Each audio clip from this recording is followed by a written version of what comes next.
How do you do, ladies and gentlemen, and boys and girls, and teachers? I'm Julius Sumner Miller, and physics is my business. And we have been doing some exciting and dramatic inquiries into the nature of sound, its properties, how it's produced, and such. And our business today, vibrating rods and plates.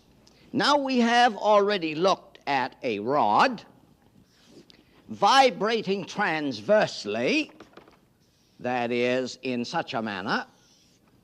Now we are going to behave a little differently with a rod. We are going to excite it longitudinally or compressionally. Here is a metal rod, certain kind of stuff, so long, such cross-section, and I'm going to hold it at successive places, here and here and here, meaning that I am changing the position of the nodes on the bar. But rather than exciting the bar transversely, I'm going to excite it longitudinally. Now listen. Listen. And somebody says, well, I can't get excited about that, Professor. No, not much excitement there. But watch now. I'm going to change the position of my holding hand where it is damped. Aha! Altogether new life and spirit. Watch it. Different still. Notice how quickly it damps out when I grab it elsewhere.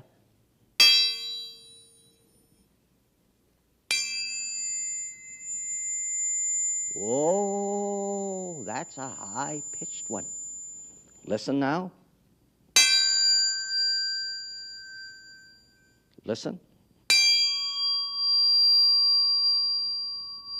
Oh, man, that's up there.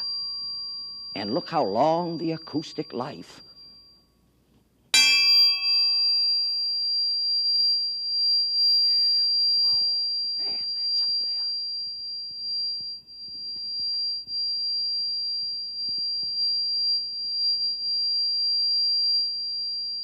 Incredible.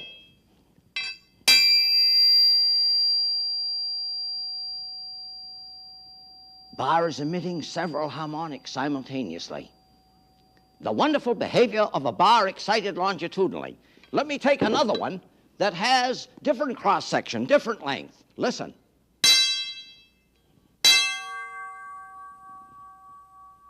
I hear some beats, a remarkably difficult thing to understand. Notice, a high-pitched one amidst the others.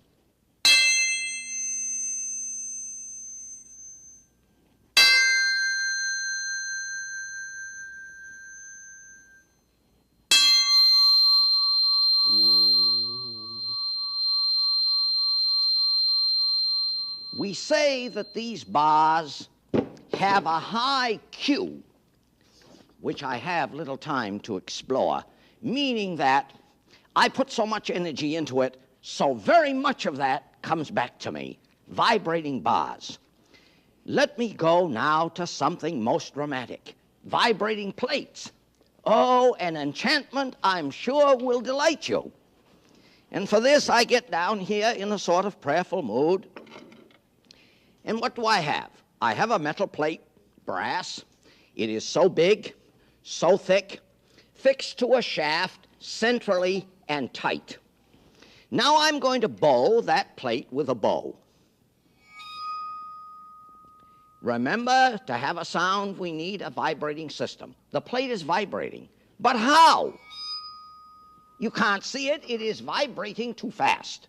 So I'm going to sprinkle it with a little sugar.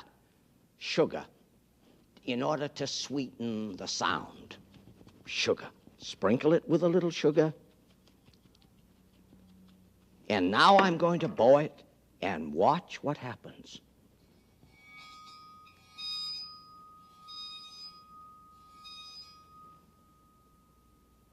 I say that's very pretty. I say that's very pretty. Now let me bow it in another place. Stay right there. Stay right there.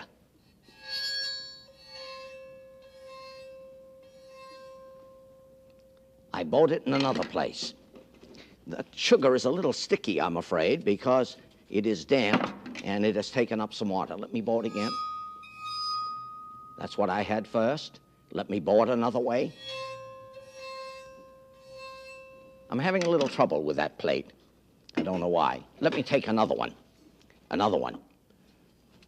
Different size, perhaps. Different material, perhaps. Let me bow this. Oh, I say that's very pretty. Let me bow another rectangular plate. These, by the way, are called Chladni plates, capital C-H-L-A-D-N-I. Chladni showed these to Napoleon. And what did Napoleon say? Professor Chladni makes musical sounds visible. Now, who would believe that there could be seen anything pretty on this plate? But I'm going to sprinkle it with some sand, and I'm going to bow it in the middle. And this is what I got before. So what the plate does, how it vibrates, is governed by its size, shape, nature of stuff, how it's fixed, and how I bow it, because I'm going to bow this in a different way. Watch.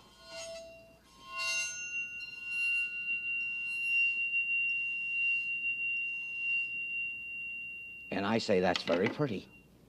Now, what will a circular plate do? Aluminum, centrally fixed.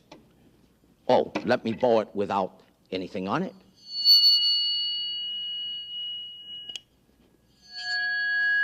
Notice in the first bowing, I overbowed, excited, and harmonic.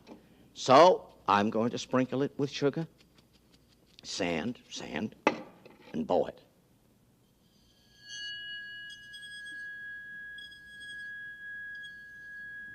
And I say that's very pretty. And you notice I have a six-starred figure. Here is a smaller plate, aluminum, fixed again centrally, the same thickness as the other, but because it's smaller, it should have a higher pitch, less inertia.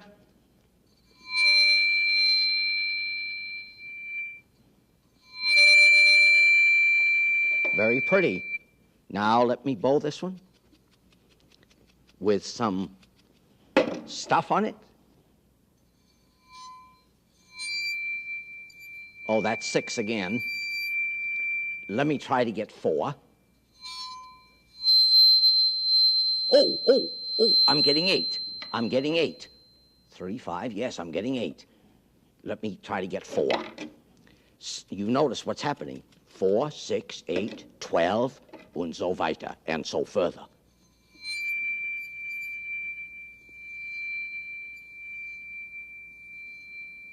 Not so well defined. That's well defined for 6. I'm going back to this other one to see if I can't get 4. Yeah?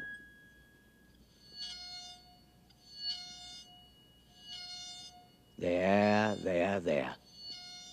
4. So we have the wonderful investigation of Chladni plates and Chladni figures. Let me go back. Vibrating bars and plates. Point of view. Here is a goblet, a glass. Is that a vibrating plate? Sure. It's a plate that has been folded up, and it has some acoustic properties. Now, what have I done? I filled it to a certain depth of water. There is a certain measure of glass that's free of the damping effect of the water. And you know what we do. We stroke it, and listen. Listen.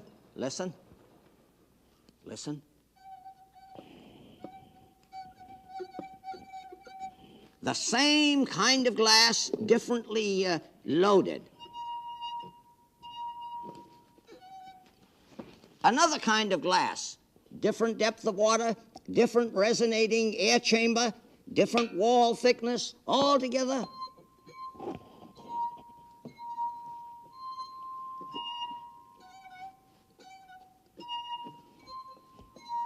Now, different glasses still, sherbet glasses, I guess you call these, or some such.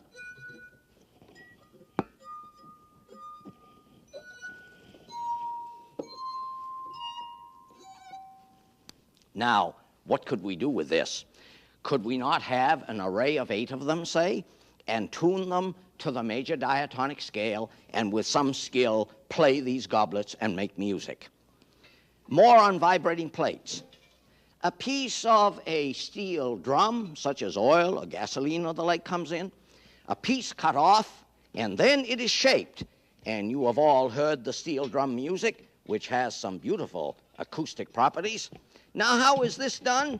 Well, the plate is simply indented at various places, creating plates of different size, different tension, and different thickness. And so here we have it.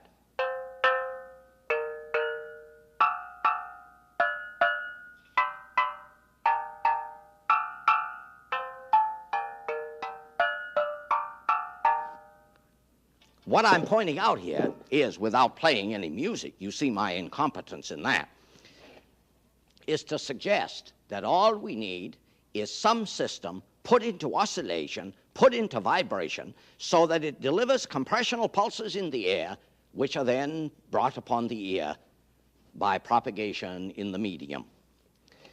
Next matter, a tuning fork. A tuning fork. I should have a striker. Why? Very bad to hit it on something hard, it deforms. This fork has a natural frequency of 512 vibrations per second. 512.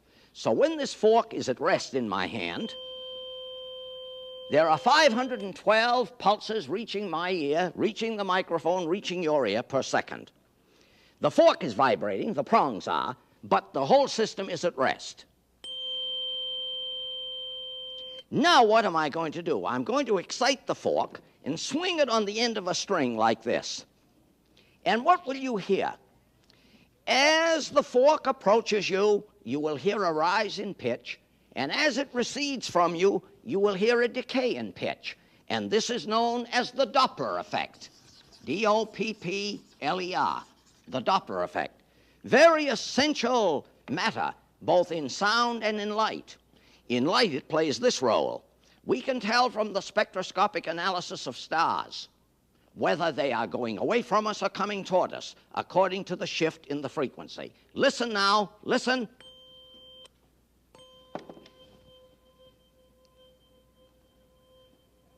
And this has much to do with your behavior on the highway, because when you hear a siren approaching, if it's from behind and you've decided that it's already police, you know how the pitch rises as the vehicle approaches you.